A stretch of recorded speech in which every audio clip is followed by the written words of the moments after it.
Hello students, तो आज discuss करते हैं डिस्प्लेसमेंट रिएक्शन के बारे में। तो चलो सबसे पहले एक एक्टिविटी करते हैं और उसके लिए करीब 10 ml जितना कॉपर सल्फेट लेते हैं 2 टेस्ट ट्यूब्स के अंदर। एक टेस्ट ट्यूब को A और दूसरी टेस्ट ट्यूब को B मार्क कर देते हैं। अब 3 आयरन नेल्स यानी कि लोहे की कील लेते हैं, पर ध्यान रखना कि इन्हें यूज करने से पहले इन सब को सैंड पेपर से घिस के साफ करना बहुत ज़रूरी है। तो अब इनमें से किसी भी 2 नेल्स को यानी कील को धागे से या तार से बांधकर उन्हें इन सॉल्यूशन के अंदर डिप करते हैं। दोनों ही नेल्स को किसी एक टेस्ट ट्यूब में डिप करके करीब 20 मिनट तक रखते हैं। एंड नाउ, अब अगर आप ध्यान से देखेंगे तो दोनों टेस्ट ट्यूब्स में सॉल्यूशन का कलर अलग हो गया है। Compare them and also compare the color of dipped iron nails। यानी जो कील आपने सोल्यूशन में डाली थी उनका कलर्स भी वो बाहर वाली कील से अलग है। तो क्या ऑब्जर्व किया आपने? बिल्कुल, जिन नेल्स को हमने डिप किया था वो ब्राउन हो गई है। ऑल्सो जिस सोल्यूशन में डिप किया था उस सोल्यूशन का कलर भी फेड हो गया है, करीब ग्रीन कलर के जैसा। तो अब सोचो कि ऐसा क्यों हुआ? क्यों ये सोल्यूशन ब्लू से ग्रीन हुआ और क्यों कील का कलर यानी कि नेल्स का कलर बदला? इसका आंसर इस इक्वेशन से देखते हैं।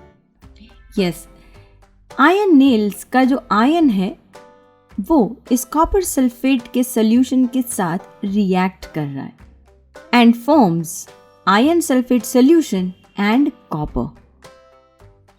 तो चलो अब इसे एटॉमिक लेवल पे देखते हैं और समझने की कोशिश करते हैं। देखो, सॉल्यूशन के अंदर कॉपर के आयन्स हैं और सल्फेट के आयन्स हैं in the form of copper sulphate.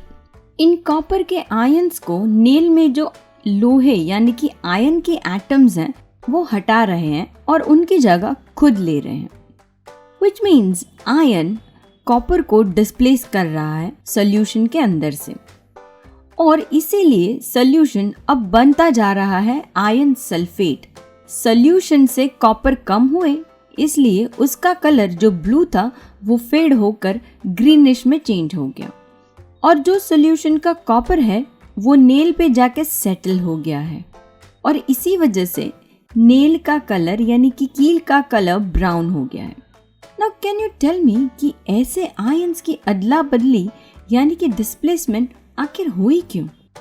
जैसे कि आपको पता है, डिस्प्लेसमेंट तब होता है जब एक ज्यादा रिएक्टिव मेटल उससे कम रिएक्टिव मेटल के कंपाउंड के साथ रिएक्ट करता है। आयन की रिएक्टिविटी ज्यादा है कॉपर से, तो जब आयन एलिमेंट उससे कम रिएक्टिव कॉपर सल्फेट के साथ प्रॉपर कंडीशंस में रिएक्ट करने लगा तो उसने कॉपर को डिस्प्लेस किया और displacement reaction took place in the test tube. तो अब हमें इसे डिफाइन करना हो तो कैसे करेंगे? एक ऐसा रिएक्शन जिसमें कि मोर रिएक्टिव एलिमेंट उससे कम रिएक्टिव एलिमेंट को उसके कंपाउंड से डिस्प्लेस कर देता है और खुद एक नया कंपाउंड बनाता है। ऐसे रिएक्शन को डिस्प्लेसमेंट कहेंगे। यानी सीधे शब्दों में कोई भी डिस्प्लेसमेंट रिएक्शन तभी होगा जब 2 एलिमेंट्स के रिएक्टिविटी में नोटिसेबल डिफरेंस हो। तो अब सवाल यह है कि इन एलिमेंट्स की रिएक्टिविटी कैसे पता चल सकती है? रिएक्टिविटी सीरीज से। ये जो आप देख रहे हैं इसे इलेक्ट्रोकेमिकल सीरीज और एक्टिविटी सीरीज ऑफ एलिमेंट्स कहते हैं। एक्चुअल में इस सीरीज में मेटल एलिमेंट्स को उसकी रिएक्टिविटी के ऑर्डर में रखा जाता है, यानी कि सबसे ज्यादा रिएक्टिव मेटल सबसे ऊपर और कम रिएक्टिव मेटल सबसे नीचे। अच्छा, इस सीरीज को देखो और बताओ कि आयन और कॉपर में से ज्यादा रिएक्टिव मेटल कौन सा है? अगर आप आयन सोच रहे हैं तो एकदम सही सोच रहे हैं। क्योंकि आयन इस लाइन में ऊपर है, that is why it is more reactive than copper. और यही रीजन था कि हमारी एक्टिविटी में आयन ने कॉपर को डिस्प्लेस किया उसके कंपाउंड कॉपर सल्फेट से और खुद रिएक्ट करके बनाया आयरन सल्फेट। अच्छा, अब बताओ कि क्या कॉपर आयन को डिस्प्लेस कर सकता है? अगर मैं कॉपर को आयन सल्फेट कंपाउंड के साथ रिएक्ट करवाऊं तो द आंसर इज नो।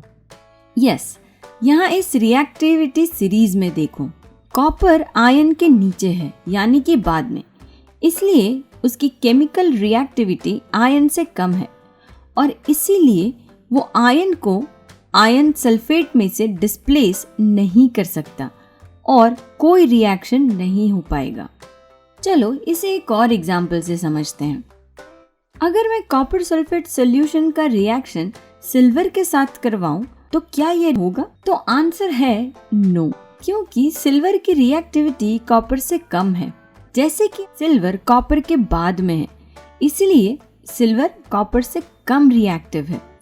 और ये डिस्प्लेसमेंट इसलिए हो पाता है क्योंकि दो एलिमेंट्स की रिएक्टिविटी अलग अलग होती है और ये इनके लेवल्स हम इस रिएक्टिविटी सीरीज से आसानी से पता कर सकते हैं। तो अब हमारे नेक्स्ट वीडियो में हम देखेंगे कि कितने टाइप के डिस्प्लेसमेंट रिएक्शंस होते हैं।